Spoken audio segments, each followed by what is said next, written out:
డైలాగులు పుష్ప 2 సినిమాలో కాదంటండి. ఏవైతే పుష్ప 2 సినిమాలో డైలాగులు రాష్ట్ర వ్యాప్తంగా 2 తెలుగు రాష్ట్రాల్లో సంచలనం సృష్టిస్తున్నాయో ఆ డైలాగులకి మాకు సంబంధం లేదు. ఆ డైలాగులు పుష్ప సినిమాలో కావు అని మైత్రి మూవీ మేకర్స్ రాత్రి ఒక ట్వీట్ అయితే చేశారు. వాళ్ళు నిన్న రాత్రి ఒక ట్వీట్ అయితే చేయడం జరిగింది. కాబట్టి మైత్రి మూవీ మేకర్స్ వాళ్ళు చెప్పినటువంటి ఆ మాట అసలు నిజమా అబద్ధమా ఎవరికి అర్థం కావట్లా. ఎందుకంటే ఆ డైలాగులు మా సినిమాలో కావు అని అంటంతో జనాలందరూ అవక్కయ్యారని చెప్పాలి, ఒక మాటలో చెప్పాలి చెప్తే. ఎందుకంటే చూసిన వాళ్ళు కూడా ఆ సినిమాలో డైలాగులు అని చెప్తున్నారు. అంటే ఆ డైలాగులు అంటే ఒకసారి చెప్తాను. ఎవడ్రా బాస్, ఎవడికిరా బాస్, ఆడికి ఆడి కొడుక్కి ఆడి తమ్ముడికి కూడా నేనే బాస్. విన్నారు కదండి డైలాగు. ఎవడ్రా బాస్, ఎవడికిరా బాస్, ఆడికి ఆడి కొడుక్కి ఆడి తమ్ముడికి కూడా నేనే బాస్. పావలా % వాటాగాడివి, ఏంట్రా నీ మాట వినేది, పావలా లేకున్నా పౌరుషం ఎక్కువ వేదవికి. ఇలాంటి మాటలు. రేయ్ నువ్వు ఎట్టాగే మాట్లాడితే, నువ్వు ఎట్టాగే వాగినావు అనంతపురం తీసుకుపోయి గుండు కొట్టిస్తా అని చెప్పేసి ఇలా కొన్ని డైలాగులు అయితే ఉన్నాయి.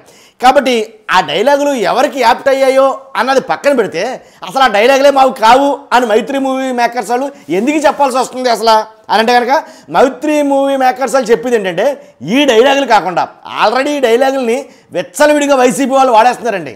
ఎలాంటి డౌట్ లేదు దాంట్లో. మన మామూలు కాదు, ఎవడ్రా బాసు, ఆడికి ఆడి కొడుక్కి వీటిని ఏంటి మెగా కుటుంబానికి ఆపాదించి ఉన్నమాట. ఎందుకు ముసులకు గుద్దులట ఉన్నమాట ఇది. కాబట్టి మెగా కుటుంబానికి ఆపాదించి ఆ డైలాగులు వాళ్ళ కోసమే పుష్ప సినిమాలో బన్నీ చెప్పాడని. కాబట్టి బాస్ అంటే యాక్చువల్గా ఎలా చూస్తారంటే చిరంజీవి గారిని ఇండస్ట్రీ బాస్గా ఎప్పటి నుంచో ఉంది ఇది. కాబట్టి ఇప్పుడు ఈ బాస్ ఎవడికిరా బాస్, ఆడు ఎవడికి బాసు, ఆడికి ఆడి కొడుక్కి ఇలాగ ఏకంగా మన ఆల్ కదిక బ్యాండ్ బజాయించేటట్టుగా డైలాగులు అయితే ఉంటుండతోటి ఈ డైలాగుల గురించి ఓన్లీ నిన్న ఎక్స్లో కానీ ఎఫ్బీలో కానీ ఇలాగ మిగిలిన ఏదైతే సోషల్ మీడియా మాధ్యమాలు ఉన్నాయో బాబోయ్ మన మామూలు కాదు, ఒక తంపుడండి బాబు నిజంగా. అసలు ఎలా అంటే భయంకరంగా వాడారు ఈ డైలాగుల్ని. కాబట్టి అసలు ఎంత దారుణంగా వాడారంటే అంత దారుణంగా వాడారు. అలాంటి డైలాగులు ఎప్పుడు ఇంత సెన్సేషనల్ అయ్యి ఉండవు. కారణం ఏంటంటే కనుక వైసీపీ వాళ్ళు ఎక్కువగా దీన్ని అడ్వాంటేజ్గా తీసుకున్నారు. వైసీపీ వాళ్ళకి ఒక జోష్ లాగా ఉన్నాయి ఈ డైలాగులు అని అంటారు. వాస్తవానికి సినిమాలో కావలసిన కంటెంట్ ఏదైతే ఉందో ఆ కంటెంట్కి తగ్గట్టుగానే అవి వాడారు అని వాళ్ళు అంటారన్నమాట. అంతేకాదు పుష్ప 2 సినిమాని ఆడనవనన్నారు కదరా, పుష్ప 2ని రిలీజ్ అవనవన్నారు కదరా, ఆడుతుందో చూడరని కొన్ని శబ్దాలు అయితే కనుక వాళ్ళు చేశారండి.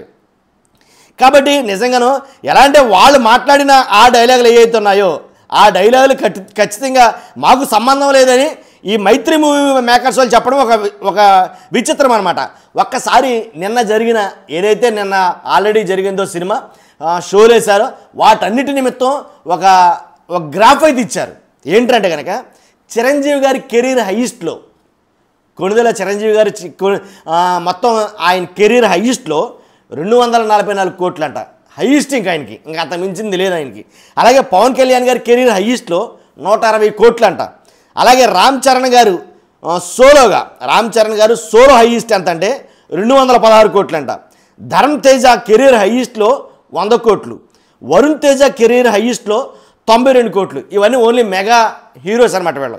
కాబట్టి కానీ వన్ డే కలెక్షన్, ఒక రోజు కలెక్షన్ పుష్ప 2లో అల్లు అర్జున్ గారి కలెక్షన్ 294 కోట్లు గ్రాస్ రికార్డ్ అనమాట.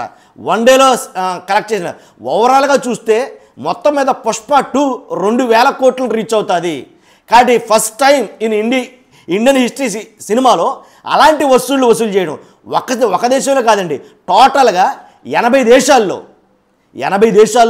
12,500 స్క్రీన్లతోటి అప్రాతిహతంగా నా భూతో నా భవిష్యత్ అన్నట్టుగా అసలు వెనక్కి తిరిగి చూడకుండా ఆడుతున్నాడు మూవీ.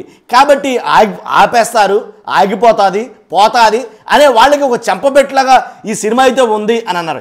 ఇంతకీ దీంట్లో కొసమెరుపు ఏంటంటే ఏ థియేటర్కి వెళ్ళి సినిమా చూద్దామని చూసినా సరే ప్రతి థియేటర్లో వైఎస్ఆర్సీపీ జెండాలు ఎగటం ఇది కొసమెరుపు.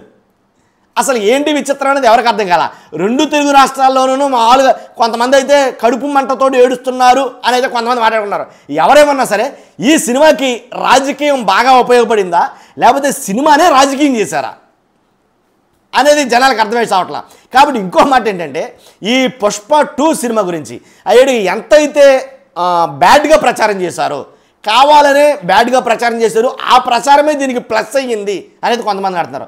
తర్వాత బాధాకరం విషయం ఏంటంటే, ఏదైతే ఫ్యామిలీ సినిమాకి వెళ్ళారో సంధ్య థియేటర్ అనుకుంటా నాకు తెలిసి, ఆ థియేటర్లో జరిగిన ఇష్యూ ఏదైతే ఉందో పాపం ఆవిడ చనిపోయిన తర్వాత రాత్రి అల్లు అర్జున్ గారు ఆవిడ గురించి క్షమించండి అమ్మా అని చెప్పేసి కొంత భావోద్వేగమైనటువంటి కొన్ని మాటలైతే మాట్లాడారు. అంతేకాదు 25 lakhs 25 లక్షలు ఏంటి నేను నా వంతుగా ఇస్తున్నాను, ఇది మీకు సమతూకమని నేను చెప్పడంలా, ఇది మీ లోటు భర్తీ చేస్తుందని నేను చెప్పడంలా, మీకు ఏం కావాలన్నా అల్లు అర్జున్ ఉన్నాడు అన్నమాట మర్చిపోవద్దు అని ఒక హామీని, ఒక భరోసాని ఇచ్చాడు. మొత్తం కుటుంబాన్ని మొత్తం నేను చూసుకుంటాను అనేది ఆయన చెప్పడం జరిగింది. కాకపోతే వచ్చి వాళ్ళకు కూడా రిక్వెస్ట్ చేశాడు, అది రిలీజ్ కదండి, రిలీజ్కి చిన్న పిల్లల్ని తీసుకెళ్ళటం అది భావ్యం కాదు, అది సరైన విధానం కాదు, ఎందుకంటే చూసుకుని వెళ్ళాలి, ఎందుకంటే లేనిపోయింది రిస్క్ ఫేస్ చేయాల్సి వస్తుంది.